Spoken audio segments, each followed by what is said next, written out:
Welcome back to the Deep Dive.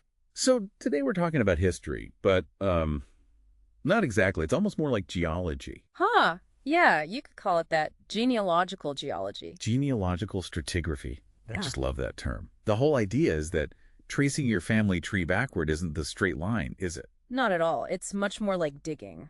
And, the deeper you go, the rules just completely change. The very nature of the evidence shifts. Right. So you go from like hard documents to, what is it, memory? And then myth. That's it, exactly. We're Yeah. moving from legal proof into political propaganda and then, yeah, finally into pure mythology. Okay, so let's start at that top layer, the high medieval zone, roughly 1100 to 1300. The firmament. This is the stuff that feels familiar, predictable. Because you have an administrative state. You have actual records, charters, feudal rolls. Money is changing hands, so they're keeping track. Yeah. But they weren't tracking DNA, they were tracking land. And that leads to some fascinating branding exercises. You have to be talking about the Neville family. This is such a great example. It's the classic case. So you have this man, Robert Fitzmildred. A local powerhouse, right? Right. But he's of native pre-conquest stock. Exactly. Old school. Huh. And he marries Isabel de Neville, a Norman heiress. And in that world, Neville is the premium brand name. So their son, Geoffrey, makes a very calculated business decision. He does. He drops his father's name and adopts his mother's. He becomes a Neville to get ahead at court. But, and this is the part that I think is so brilliant, he doesn't just erase his father. No, not at all. He keeps his father's coat of arms, the silver saltire. So the name was for the king and the lawyers. And the symbol of the saltire was for his tenants, for his military retainers, the guys who needed to recognize his shield in a fight. The logo is for the locals. Incredible. It just proves that in this layer, land trumps blood. It does, but then you dig deeper, you get past 1100 or so, and that administrative clarity, it just collapses. This is where the paper trail just disintegrates. It really does. And we enter this zone of what the research calls dynastic memory. With no paperwork, families had to build their own kind of legitimacy scaffolding, I guess. That's a perfect way to put it. And it seems women were often the chief architects of that scaffolding. The curators of memory. Yes. Widows, heiresses. They'd use burial sites to physically, edit the family history. They'd move an ancestor's bones or build a new chantry. Weaving a story directly into the landscape. Mm-hmm. But this is also the layer where modern science is just, it's blowing up the stories we've told for centuries. You mean the Adventus Saxonum? Yeah. The whole idea of a violent Germanic invasion. The story of conquest and replacement, yeah. That's been the narrative for 1,000 years, but isotopic analysis is tearing it apart. Okay, so walk me through that. How can a tooth tell you if someone was an invader? Well, it's about the water you drink as a child. The oxygen isotopes from local groundwater get locked into your tooth enamel as it forms. So it's a permanent chemical signature of where you grew up. Exactly. And when archaeologists analyze skeletons from this period, they don't find a single sudden wave of foreigners. You just find a mix. They find continuous migration. And it looks like it was driven by the late antique Little Ice Age. People weren't just storming the beaches, they were climate refugees. So it wasn't a war, it was a slow-motion ecological crisis. It seems that way, which just changes everything. But then we hit the bottom of the dig, the deep end. The proto-historic zone. We're talking, what, 300 to 600? Right. And down here, genealogy stops being about family history at all. It becomes pure identity, a political tool. This is where we get the Woden connection. It seems like every major Anglo-Saxon king claimed to be descended from the god Woden. Wessex, Kent, Mercia, yep.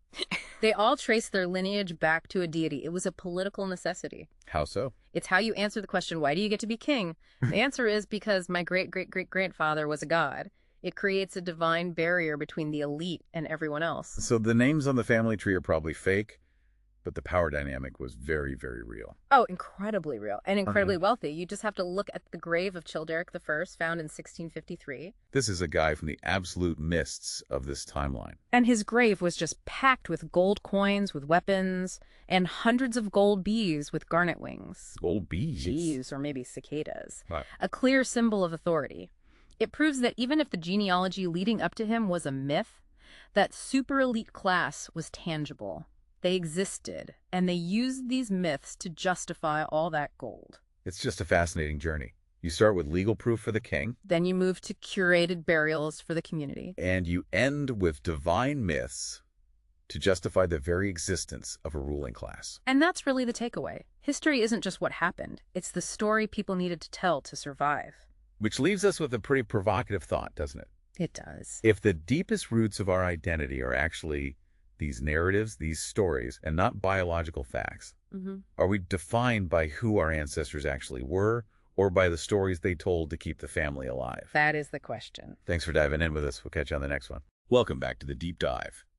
Today, we're looking at a stack of genealogical research that reconstructs a single family line over 1,500 years. It's a huge scope. I mean, we are not just talking about a simple family tree here. No, not at all. This is more like a political dynasty that managed to survive the fall of Rome, the Norman conquest, and even the American Revolution. We're tracing a line from 18th century American settlers, families like the Curtises and the Fitzhughs, all the way back through these medieval border lords. Right, the wardens of the marches, and then even further back to, almost semi-mythic figures in the 4th century. And the whole point of these sources, their sort of mission, is to show what they call status continuity. Which is basically how these old world power players evolved into the polite gentry you find on the American frontier. Exactly. It challenges that whole idea that colonial families just sort of appeared out of thin air. So I think it makes sense to start at the end, so to speak, where this line actually lands in America. Okay, so you see them in the 1700s. Families like the Delaney's in Maryland expanding into the interior, North Carolina, Mississippi. And they weren't just landowners, right? The Delaney's were legal architects. They were. They were basically writing the laws that protected their own status and property. But the transatlantic bridge in all this research is a guy named William Fitzhugh. He comes over from Bedford, England to Virginia in the late 1600s, and he doesn't just, start a farm. No, he recreates the entire English manorial system right there in the American wilderness. A dominant planter, a lawyer. He's using the same administrative skills his ancestors had been using for centuries in feudal England to build a power base on the Potomac. And to get where those skills came from, you have to go back to those wardens of the marches. Which brings us to the House of Neville. We're talking about serious, heavy hitters. The sovereigns of the northern marches, they were the military buffer between England and Scotland. I mean, Ralph Neville captures the King of Scotland, David II, at the Battle of Neville's Cross in 1346. That's a huge deal. A very big deal. But here's the twist. The name Neville sounds completely Norman, doesn't it? Like they came over with William the Conqueror. It does. Well, that was just branding. The actual male line was Saxon, a lord named Robert Fitzmaldred. So what happened? He married a Norman heiress, Isabel de Neville.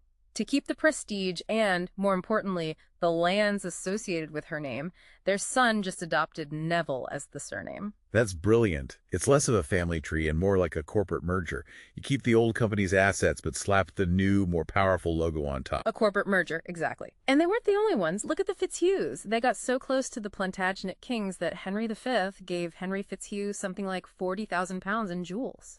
That's an incredible amount of money for the 1400s. But it wasn't always about branding. Sometimes it was just pure legal survival, like the Churlton family in Wales. Right, this is the story of Howise Gadarn, or the Hardy. She was a Welsh heiress, but her uncles tried to steal her land. How? They used old Welsh laws that forbade female inheritance, so she was stuck. So she had to find a way around local custom. She did. She appealed directly to the King of England. She basically used the English legal system to crush the local Welsh one to save her inheritance. Speaking of outsiders and local customs, we have to talk about the Scottish lowlands. The Douglases and the Murrays. You can't get much more Scottish than that. You would think so, but the sources are pretty clear. They weren't Scottish. They were Flemish. The ancestor of the Douglases was a guy called Theobald de Fleming. It even explains why the Douglases and Murrays share the same heraldry, 3 stars. And there's proof of this. Oh, yeah. Modern DNA analysis confirms they share a paternal ancestor who came from Flanders around the year 1100. So some of the most famous Scottish clans were actually imported knights. Okay, so if we push the timeline all the way to its breaking point, 4th, 5th centuries, who's at the very top of this tree? You hit the names that define legitimacy for that whole era. For Wales and Britain, it's Cuneta Wedig, a Roman-British leader. For Scotland, Crianan of Atholl. And for Ireland, it has to be Niall of the Nine Hostages, right? Yeah. The ultimate source. The High King around 400 AD. If you could link your line to him, your claim to rule was solid. And it's not just a myth. What do you mean? Modern genetics, believe it or not, suggests that 1 in 12 Irishmen today carries the Y chromosome pattern linked directly back to Niall's lineage. So when you pull it all together, what's the big takeaway here? I mean, it shows that these families didn't just survive, they adapted. They were Celtic warlords, then Saxon earls, then Norman barons, and finally American planters. They changed everything, names, allegiances, even geography, to hold on to their status. It really makes you rethink the whole concept of the self-made American pioneer. If these frontier settlers were really the heirs to 1,500 years of survival strategies, does that change how you view their success? That is the question, isn't it? Something to think about. Thanks for listening to this deep dive, and we'll catch you on the next one. Okay, let's dig into this because, when you think of a genealogical report, you're usually expecting a pretty dry list of names and dates. The standard family tree. Yeah, exactly. Maybe a birth certificate here, a marriage license there. But this document we've been going through, Dynastic Legacies and Frontier Adaptations, this is, well, it's something else. Oh, it really is. It's less about who begat whom and more of a 7th century story of how one bloodline managed to stay close to power. From medieval England all the way to the American frontier. And how they adapted to survive. I mean, we're not just talking about surviving hard winters. We're talking about avoiding getting, wiped out by a king or a war. And wiped out was a very real possibility. So let's start with the heavy hitters, the Nevilles in the 14th century. Ralph Neville. Right. And the report notes he had 22 children, which, that's a number in itself, but it's the strategy behind it that's fascinating. It was absolutely a strategy. This wasn't just a big family. It was an intentional plan for building a dynasty. He famously sidelined the children from his first wife. To prioritize the kids from his second wife, Joan Beaufort. Exactly, because she had the royal blood. She was John of Gaunt's daughter. So he basically branded them the Beaufort Nevilles. It's like a corporate takeover of your own family. And it worked. One of those kids, Cecily Neville, the Rose of Araby, she becomes the mother of 2 kings. Edward IV and Richard III. She literally engineered a dynasty. But then, we get to the Tudors and the rules change. They absolutely do. Breeding isn't enough anymore. Now you have to survive the king's moods. Which brings us to the Browns. Sir Anthony Browne the Younger. Henry VIII's master of the horse. And that's not just a guy who takes care of the stables, right? This means you are glued to the king's side. It's a position of really high-stakes intimacy. And incredible danger. The report has that amazing anecdote about Anne of Cleves. Oh, yeah. Henry sends Browne to meet his new bride. And Browne takes one look and is, quote, dismayed in his heart. He knew right then that Henry would hate her. Can you imagine being that guy, the one who has to make that introduction? And yet he survives. He even keeps his Catholic faith in a Protestant court, gets these huge estates like Cowdray. It's all about that situational awareness. It's soft power. Yeah. But at the same time, on the Scottish border, you have the Dacre family exercising very hard power. Thomas Dacre, 2nd Baron, up in what they called the debatable lands. Which was basically a lawless zone, warlord territory. And Dacre wasn't a courtier. He was a blunt instrument. At the Battle of Flodden in 1513, he just smashes the Scottish lines with his cavalry. And the source has that grisly detail, that it's Dacre who actually finds the body of the Scottish King James V on the field. So you see this pattern, these ancestors are movers and shakers, but then the whole game shifts again. They cross the Atlantic. And that survival instinct gets applied to a totally different system, the colonial economy. And it becomes systemic. We see Martin Bladen, a director of the Royal African Company. But Daniel Delaney, the elder in Maryland, his model of double profits really stood out. He was a very specific financial machine. He'd sell enslaved people to planters, but then he'd also be the bank, lending them the money to buy them at interest. So he's making money on the sale and on the debt. It's ruthless efficiency. Yeah. And the report doesn't shy away from that. It actually lists the names of the people caught in the system. Right. And seeing the names makes it so concrete. There's Paul, who was leased to George Washington, Nan and Dick, who are eventually manumitted. And that list from the widow Penelope French, it's just so long. It names Will, Pascal, Sabine. Over 40 people. And that legacy continues into the Appalachian frontier in West Virginia. There's the will of Samuel Augustus Pack, Jr. It's very specific. He leaves a woman named Clara to his granddaughter with instructions that she not be sold out of the family. And another woman, Amy, was to be treated with more than usual privilege, whatever that means. And you still see those surnames, Pack and Tandy, among descendants of those families in the region today. So when you look at the whole 700-year arc, from a Plantagenet court to a cabin in Appalachia. What's the common thread? It's adaptation. It's this ruthless competence for navigating whatever the dominant system of power is. Marrying royalty, managing a volatile king, or operating the slave economy. The impulse is identical. Which leaves you with a pretty provocative question. I mean, we tend to frame the political games of a medieval duke as just, history. But the actions of a colonial plantation owner feel much more immediate, much more raw. Yeah.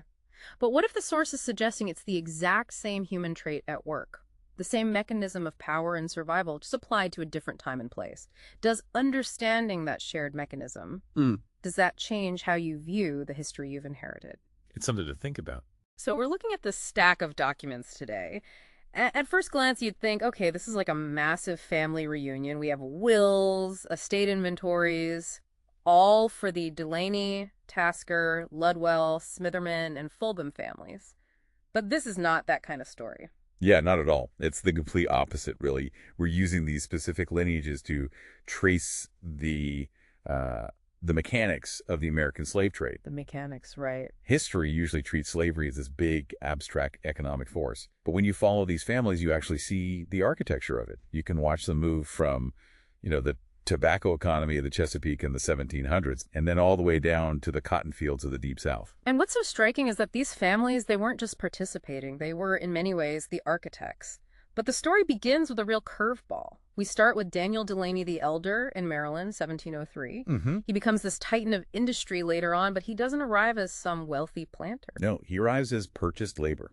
He was an indentured servant, spends his first 4 years as essentially the property of a lawyer. And that's the part that's so hard to wrap your head around. I mean, he starts on the absolute bottom rung. You would think an experience like that might give him some, empathy. It does the opposite. Right. Actually, Delaney's life, it really illustrates this critical shift in colonial history.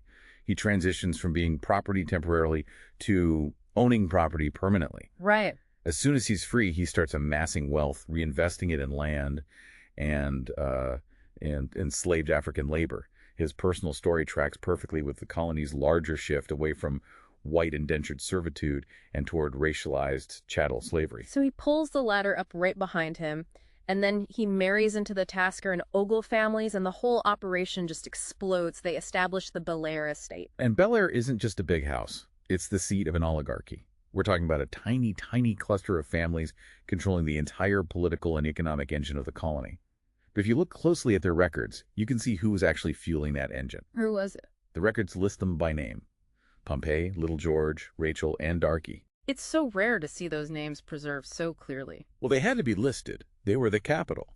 Their labor in the tobacco fields and the ironworks, that's what funded the Tasker family's political power.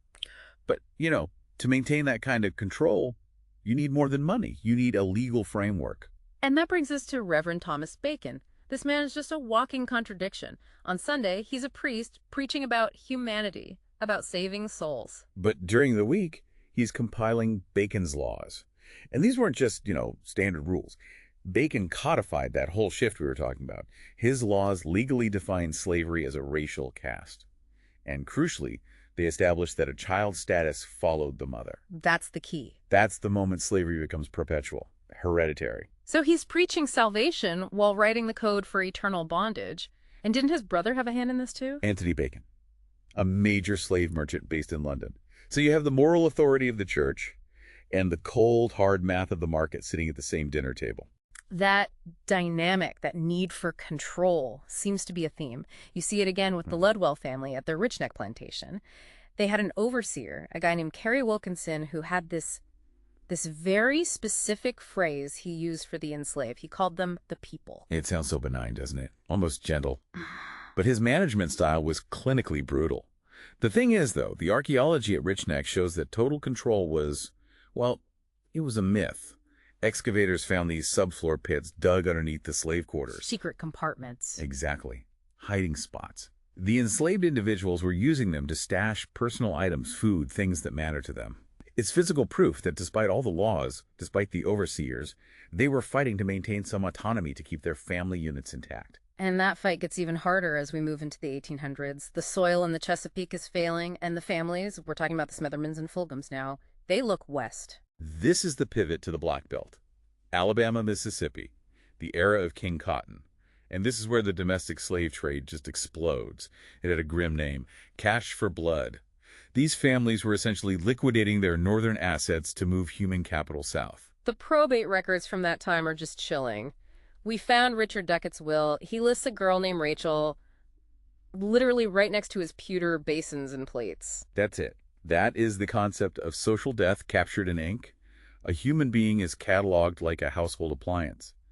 But if you want to see how deep this economic addiction went, you have to look at the Smitherman estate settlement. This was the document that just stopped me in my tracks. The date on it is 1864. The context is just insane. The Civil War is raging, the South is on fire, the whole institution is collapsing in real time, and the Smithermans are still buying and selling people. They spent $8,000 on a woman named Silva. $8,000. And another fortune on a man named Carson. It looks like total delusion, but it was really a desperate move to keep labor within their kin network. They were so dependent on the system, they kept trading in human lives, even as the Union Army was at the door. So when you look at that whole timeline, from Delaney the servant to the Smithermans buying Silva in 1864, what is the lasting structural impact here? It's a direct transfer of wealth and, well, of identity. The wealth these families built was directly tied to the immobilization of people like Silva, Pompey, and Rachel. You can see it in the phone book today. They're African Americans with the last name Duckett, with the last name Fulgham. They carry the history of that ownership right in their names. It really reframes how you think about generational wealth. It forces you to consider a pretty difficult truth.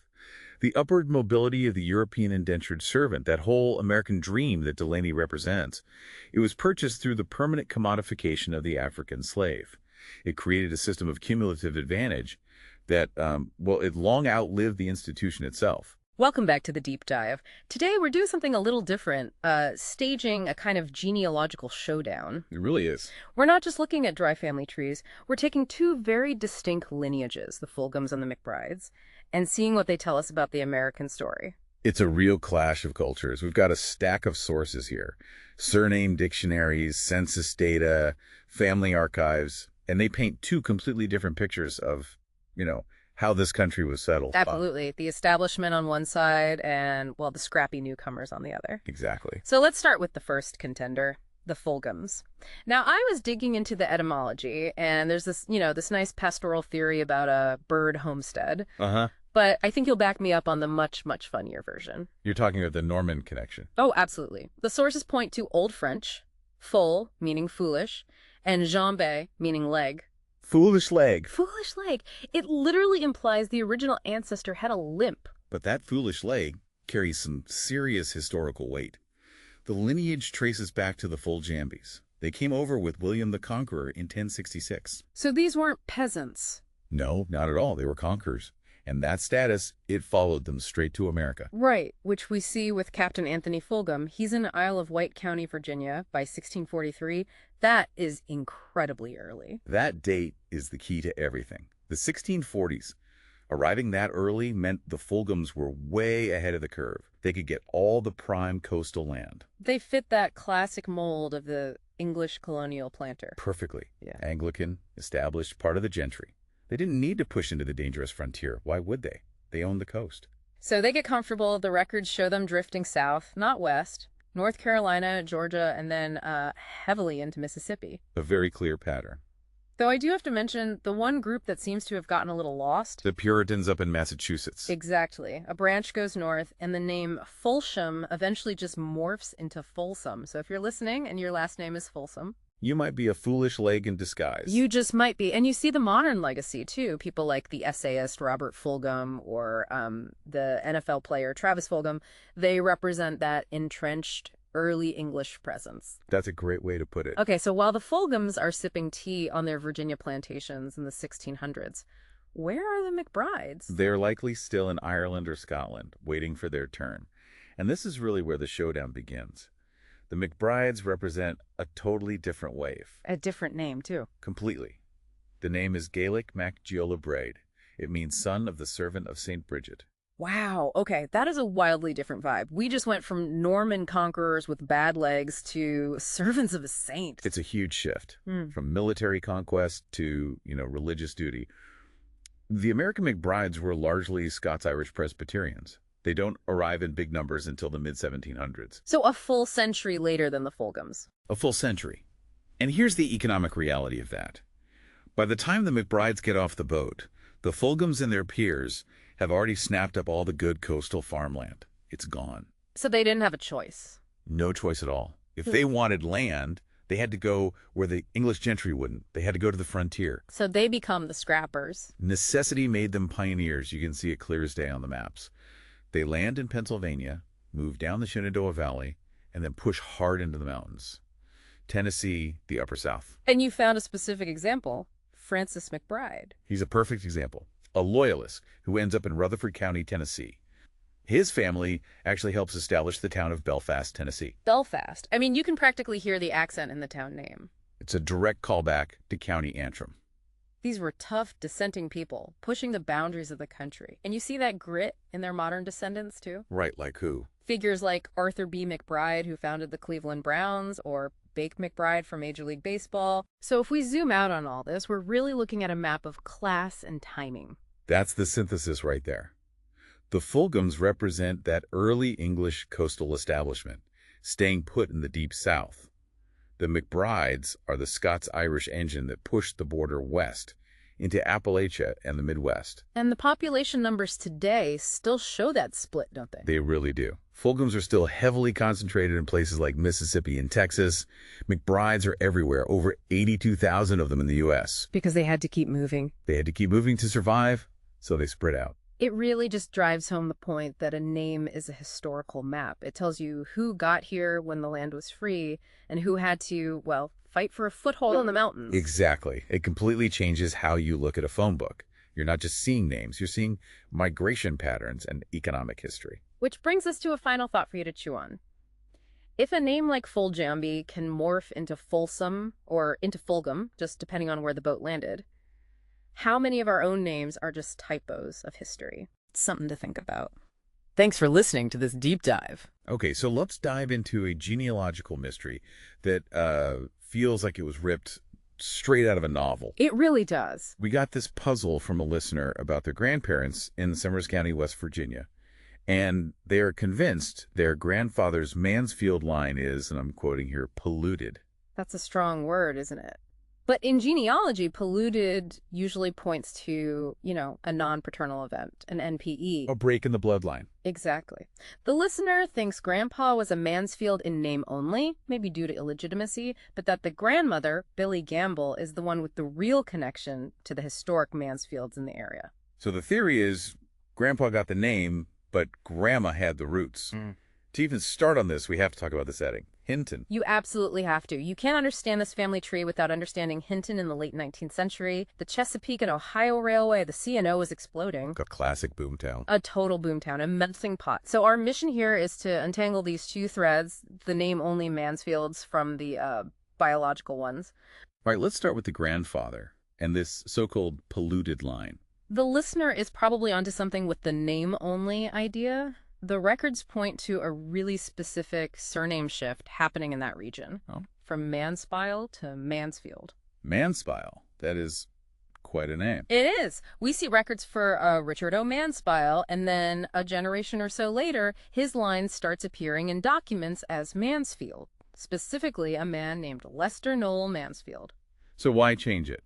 Was it just, a rebrand for the big city? That's a huge part of it, social mobility. I mean, imagine you're moving from a rural farming area like Rupert into an industrial hub like Hinton. You might anglicize your name. You want to fit in, get a better job. Precisely. But there's also the illegitimacy angle you mentioned, the binding out system. Oh, right. In 19th century Appalachia, if a child was born out of wedlock, the county overseers of the poor would often apprentice them out to a master craftsman. And the child might take that master's name. They might.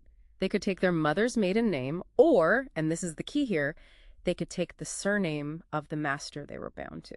So you could literally become a legal Mansfield because you learned your trade from one, but have zero Mansfield DNA. And that creates a legal lineage, but not a biological one. But if we pivot to the grandmother, Billy Gamble, the story just completely changes. This is where it gets really interesting because the listener had this gut feeling about Grandma Billy. And that intuition seems to be spot on. While the grandfather's line was acquiring the name, there were already authentic biological Mansfields in the area. The real deal. The real deal. Landed gentry from places like Louisa and Orange counties. Names like Evelina and Judith Mansfield, they were established. So how does a gamble from... where were the Gambles from? They had a winding path. Their line migrated from Culpeper, Virginia, down to North Carolina, and then back up into Summers County. Okay, so they're in the same place at the same time. But here's the smoking gun, right? Here it is. The Gambles and the biological Mansfields start appearing in the same social networks. What does that look like on paper? It's closer than just being neighbors. We found them in the same Smith family Bible records. Wow. And in the same Revolutionary War pension files. You have a Charlotte Gamble listed right there in records, alongside biological Mansfields. They were in the same community web. So even if Grandpa was a Mansfield by name, Grandma was almost certainly part of the original Mansfield social world. That's what it all points to. The grandfather held the name, probably through that Mansfile shift or an apprenticeship, but the grandmother, Billy Gamble, she held the connection. So what does this all mean for our listener at the end of the day? It means both of their connections are real, just in totally different ways. One is a story of biological descent, the Gamble line. The other is a classic American story of economic survival and adaptation. It's pretty wild. We get so obsessed with bloodlines, but the grandfather's story changing a name to make a new life in a boomtown, that's a powerful history too. It really is. And if you think about the big picture, it shows how industrialization, like that C&O railroad, didn't just move coal and timber. It reshuffled identities. It completely reshuffled identities. It allowed Manspiles to become Mansfields, and it merged all these unrelated people into a single shared community history. A perfect place to leave it. A huge thank you to the listener for sending in this puzzle. A great one. It's a reminder that sometimes the fake branch on the family tree tells the most interesting story. For everyone listening, take another look at your own family tree. You never know where a manspile might be hiding. We'll catch you on the next deep dive.